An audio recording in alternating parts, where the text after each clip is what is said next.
I got a fever, and the only prescription is wearing out rear brake pads. Hello everyone, Highsider here. This is the first episode on MotoGP 23. I'm going to give you some likes and dislikes, and then we're going to talk about the elephant in the room. I'm going to give you a rear brake survival guide that is going to make this game a lot of fun for you. I think there's a lot of people right now quite upset about what's going on. Why am I picking up the throttle and this thing's turning into a dump truck? Fear not. When you get it figured out, there's a lot of fun, and we're going to talk about that today. We're on the Ducati. I feel guilty putting another Ducati on the grid, but right now, my tongue is hanging out trying to hang with this AI, so I'm using every trick in the book to try to get up to speed here in the first couple of days. And the Ducati handles really well. It's an excellent bike. The KTM also, but this Duck is awesome. We're at the Saxon Ring, and look at this here waterfall. It's so much fun. Look at this, so much fun coming down here. A little tank slapper sometimes even a little power wheelie. Saxon Ring is a very unique track. Horsepower is pretty much useless here. We were going to do an episode here on edge grip, but it turns out with 23, not really a subject here. It's going to be one of my talking points is there's no edge grip problem. Anyways, the bikes are here this weekend, so that's where we're going to be. We are going to rock the ring, and maybe we'll even see some footage that will come true this weekend here. So all in all, I'm pumped about a lot of things here on 23, and I want to end on a good note, so let's just start with some of the criticisms. I just want to talk about the gameplay, physics, and GP. You can always nitpick a million things, and I don't do anything but play the GP bikes here, so we're just going to talk physics and gameplay. No nitpicking yet. Just looking at the rough details here. So let's get started on that. I love the long braking zones with the motorbikes, and sadly, they're a little shorter this year. It's not the end of the world, and they're still amazingly long compared to cars. But I really liked the long brake zones last year, and if I watch the footage of the real bikes, they seem more realistic than they do currently. It's not the end of the world. What I like less about the front brakes right now is the less stoppy than last year. I've never heard a rider say in an interview, I had all the brake I could get, I was smashing my fingers, and I still couldn't get the thing stopped. The brakes on these things are amazing from what I understand, and you always have more than you could ever want. So the idea of being able to just pull the trigger down like a Catalunya Turn 1 or Valencia, and the bike just takes it, I'm not a fan of it. I'd prefer to always be scared of the front brake lever and never get it all the way to the stop. Last year was kind of good because with the front end adjustment, the steering plate, everyone could kind of get what they wanted. If you wanted more stoppy, shorten that steering plate up. If you wanted a more chill bike, stretch it out. And so different personalities, different riding styles, everyone could kind of get what they want. Right now with the setups, I can't really feel anything happening, changing setups. The one consolation prize for me is that in areas where I can pull the trigger the whole way down, I can still get that little stoppy weight transfer I'm looking for just by pushing the rider weight forward, which is not authentic in any way. But still, it just adds that component of constantly searching for the right amount of weight transfer getting into the corner. So I'm living with it, even though I don't love it compared to last year. The AI. I got some criticisms here, but it's also on the good list. The AI, this year, no tire to contact penalty again. But hallelujah, the side-to-side, very light incidental contacts that were just causing crashes nonstop last year is gone. I probably had 30-40% of my restarts from last year was just a side-to-side contact where everyone's getting along, having fun, and still the bike on the inside falls down. And even if it didn't take you out, it still ruined the race, ruined the vibe. Very unrealistic last year, and that was very frustrating, and that is gone. But still, the whole tire-to-tire thing should be getting punished. Not necessarily with a restart, but at least give me a tire chirp, a little smoke comes up, and it slows you down enough that you're not letting it happen. This game will let you get lazy with contact because it won't penalize you in some respects. So you're kind of more inclined to let yourself run into the corner and give someone contact when you really shouldn't be doing that. Ultimately, yes, that's up to me, but preferably I would prefer the game punish me enough that, I mind my P's and Q's better. So I'd prefer a little tire-to-tire punishment. Also, during the starts, you can kind of end up feeling like a pinball game. And it's just worth it, just not to have that side-to-side contact ruining races again and again. It's, all in all, it's good, but the no tire-to-tire, I'd like to change that. All right, and then these last couple things, it's all kind of one answer here, so let me just blurt them out. One, the anti-wheelie, when you turn it off, it's not turned off. It's still giving you wheelie control. You can see the light flickering on, and the wheelies you are getting are just kind of limp. They kind of go up a little bit, and then they quit. You drag them out a little bit, but it was a lot better last year. There's just something going on with the anti-wheelie where I hope it's just a glitch that they can find, and that goes away.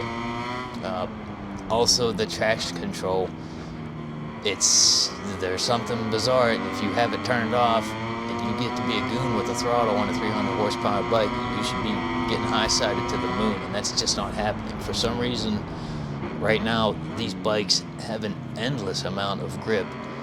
I'm not sure what's going on there, but with everything turned off, no matter what I do, you get the swing arm as long as you want, you get the hardest tire you can find, you stiffen up the back end, you jack the rear up, you get all the weight onto the front of the bike. No matter what you do in the setups, you can't get the rear end spinning, you can't get it loose. I just can't feel the setup changes in general now. I can go with a stock setup, I can turn off the traction control, the anti-wheelie, it feels one way.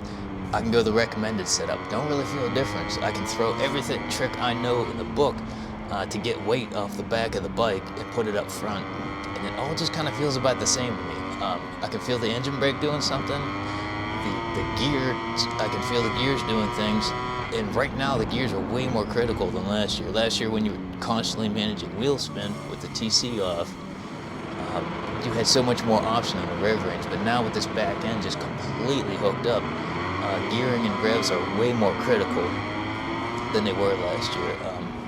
So the back is way too hooked up. I don't know why that's happening. It just feels like the bike in general, just the center of gravity is so far back that no matter what you do, you can't get the bike closer to neutral and steering with the throttle. It's a little frustrating. Hopefully it's a glitch or two and they'll get it figured out.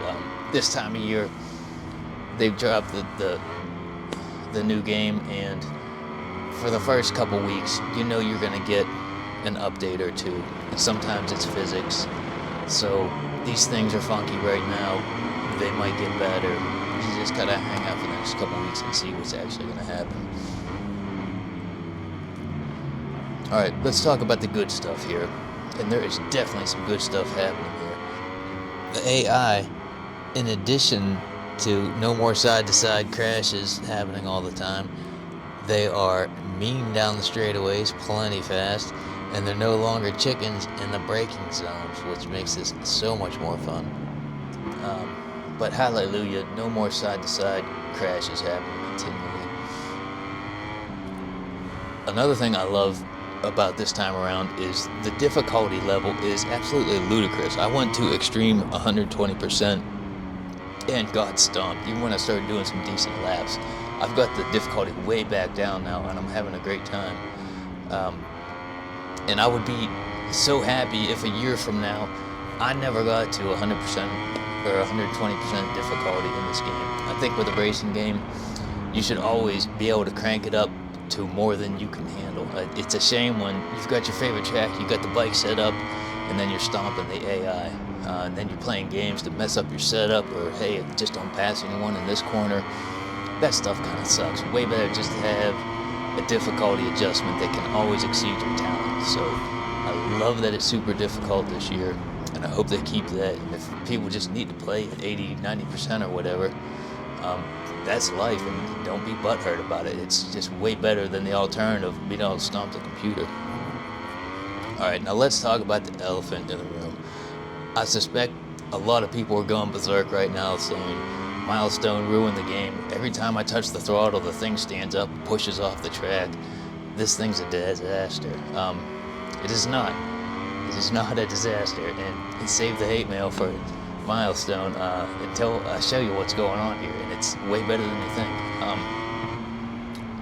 A few episodes ago, I'd mentioned an article where MotoGP riders are using somewhere around 70% of the lap. They got the rear brake on, and I went and found that article, and I'm going to put the link to that in the description. Please read this article. It's fascinating just for your technical know-how and whatnot and understanding of these bikes. But it turns out what Milestone did this year is actually model a GP bike better. And once you start using this rear brake properly, that bike standing up problem goes away. And this game is a whole lot more fun. And you know what? I am on this rear brake getting damn near 70% of the time. It is a good thing. Once you start getting this hooked up, you can do this. I'm going to show you some footage. We're going to bring the rev counter on so you can see my brake tracer and whatnot. But if you're going to have to learn to use the rear brake this year. If you don't like rear brake, it's time to make friends with it.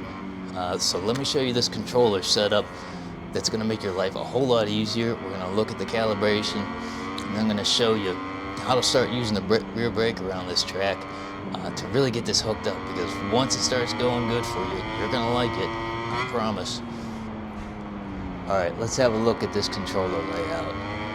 And most relevant here now is both of these brakes are analog because they're both on the triggers here. So front brake up front on the right, rear brake on my left. I'm using my middle fingers to do that, and at the same time I've got my fingers on the bumpers, my index fingers, and doing my shifting there, so hands never have to move. Another awesome thing about this is you would be surprised at how much resolution you can get with that right thumbstick throttle. Left edge of your thumb just kind of leaning on the controller and just kind of twisting your thumb into that thumbstick. Very good control, very relaxed feeling. If I'm using front brake or shifting up, it's not upsetting my thumb, so very happy with the throttle input with this controller layout. Another thing I'm doing this year is, you'll notice on my left thumbstick with the steering, is I'm playing with the clutch this time. I used to just bang it in the gear at part throttle and get my day going. But I'm having a lot of fun learning to slip this clutch. It's finicky, and I gotta show you the calibration for it. But I wish I'd have done this earlier, just starting the race in gear and actually having an analog input to slip the clutch is a whole lot of fun. And I'm having fun learning that now. I'm not that good at it yet, but what the hell, it's fun to learn it, so all good there.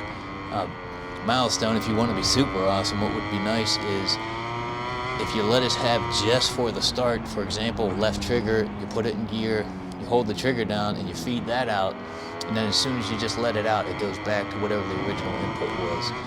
That would be a nice thing, but I'm making do with the left thumbstick and having fun slipping the clutch to start the race. So that's that.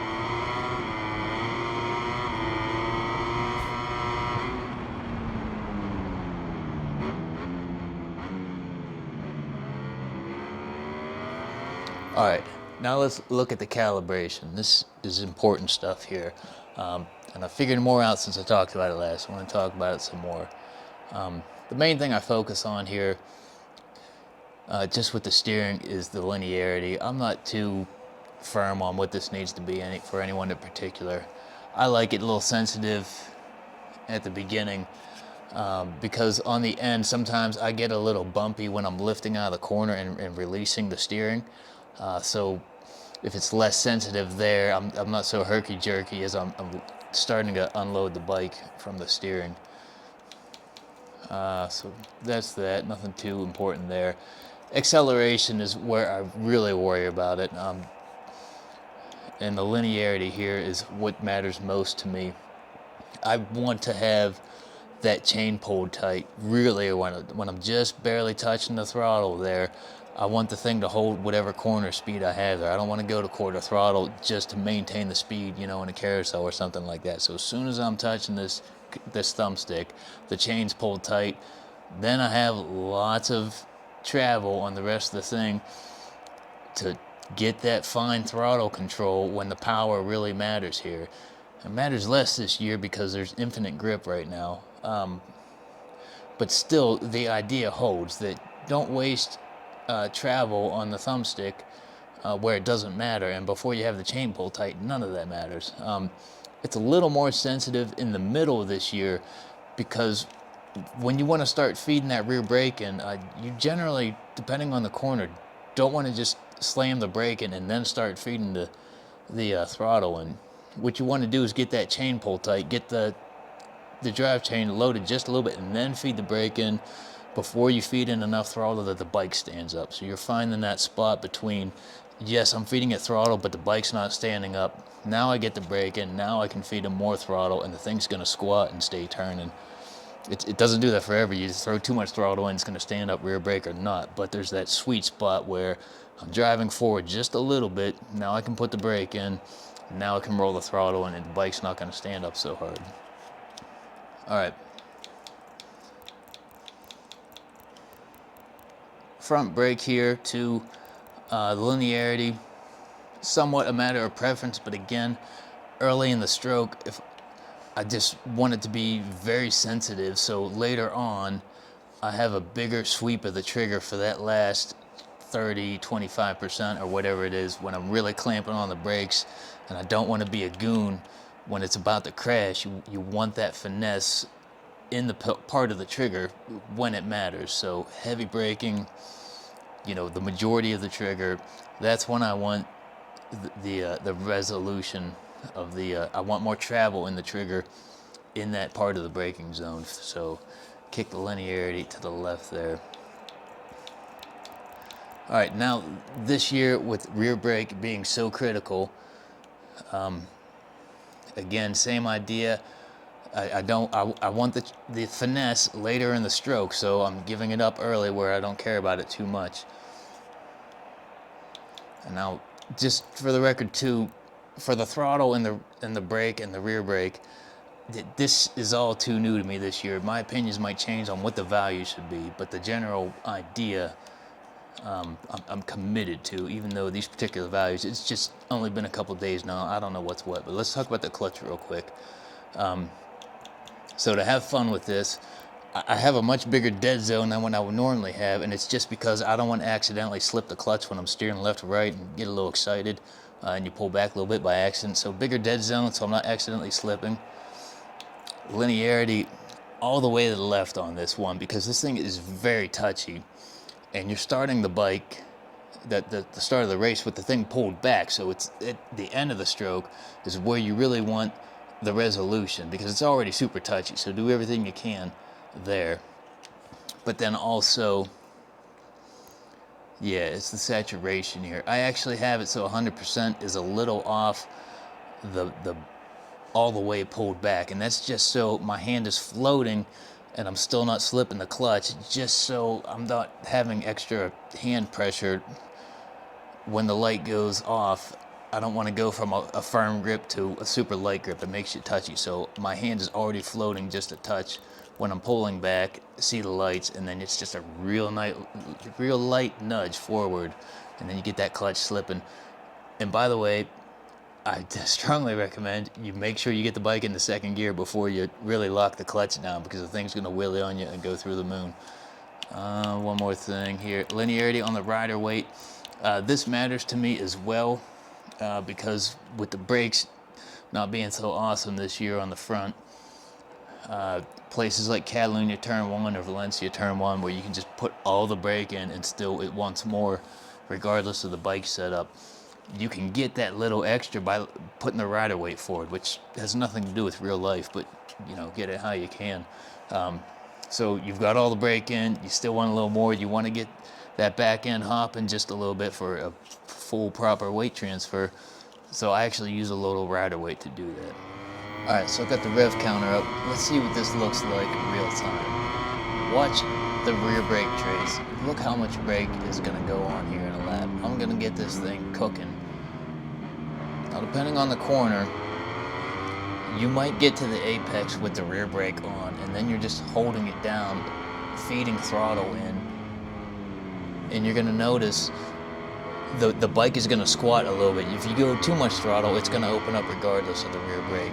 But if you can feed it some throttle, the bike's actually going to squat even a little bit more. And then when you know you get the corner cleared, you lift out of the throttle. So here, watch this. Lift out right once you know you got it cleared, and the thing takes off like a scalded dog when you get the timing of it just right. Lots of rear brake going. Every time you need to tighten up the corner, you're going a little wide, you're taking some rear brake. Now, if you have a corner where you're rolling the center a good bit, there's a good chance you don't want to just nab the rear brake. It seems like what really helps is to just find that teeny bit of throttle where you got the chain pulled tight, you're not really trying to accelerate, but you have that region of space where it's taking a little bit of throttle before it's standing up.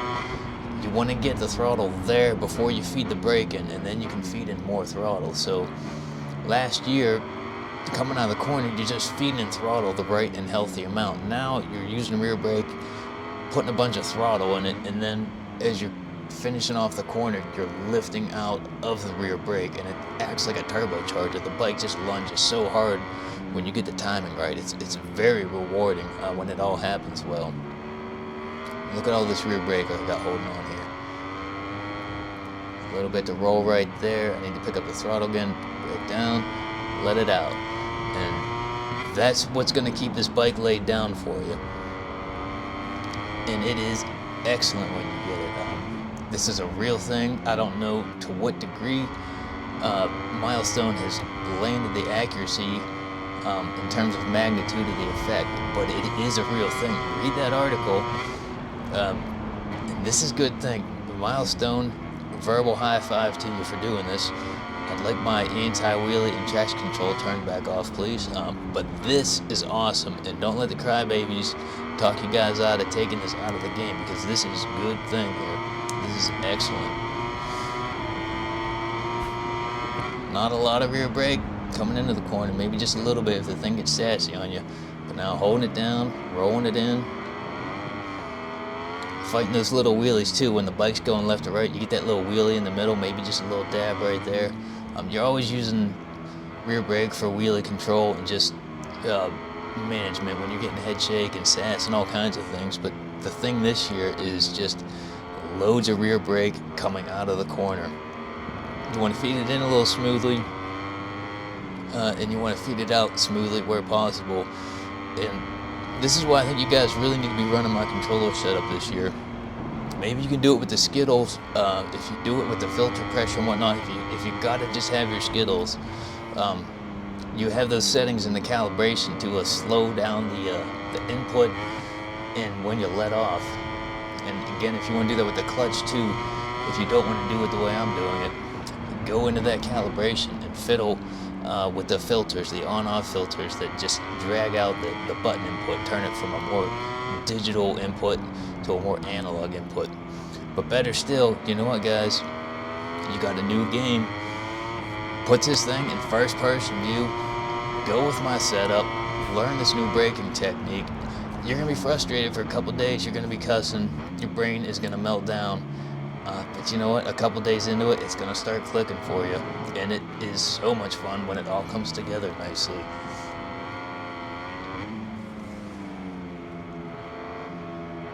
And even if you're getting the brake cooking here, no big deal, let that brake cook. Use as much as you need to. I think with Sachsenring, it's particularly exaggerated here because you get these long drawn out corners here, so much time on the brake, whereas a lot of other tracks it's not going to be as intense here. This might actually be a worst case scenario in terms of heating the brake up, but who cares if you heat it up? Just use it as needed. It is a tool to make the bike do what you want. It doesn't really matter much for straight up and down braking. It is chassis management, chassis articulation. is what you're using the brake for. It's not stopping power. It is just making the chassis do what you want it to. You can do this. Don't get frustrated, guys. When this works, you're gonna like it. Don't get mad at Milestone because they did something real this year. This is a real deal. High five, Milestone. So I think that's it for this week. Assen's coming up next week. That's where the bikes are gonna be, so that's where we're gonna go. I'm not sure what we're gonna talk about, but given this new game and all the changes, it's probably gonna be related to 23 and what's different. I want you guys to have fun playing this game. The new changes are awesome. You just need to take a little time to learn them, but these are good things. So go with the flow, get your practice on, go to first person view, and I dare say run my controller setup too, because I've been running this setup for years, and this is a year I am finally getting my payback for this controller layout and having that rear brake analog for all this time, because you know what, this year it really matters. You gotta be a rear brake maestro now. No getting around it. So until then, I will see you next time. Why don't you go ahead and crank it up, watch that rear brake tracer just a little bit longer, and we'll let this Ducati sing, and I'll see you next time. Thank you.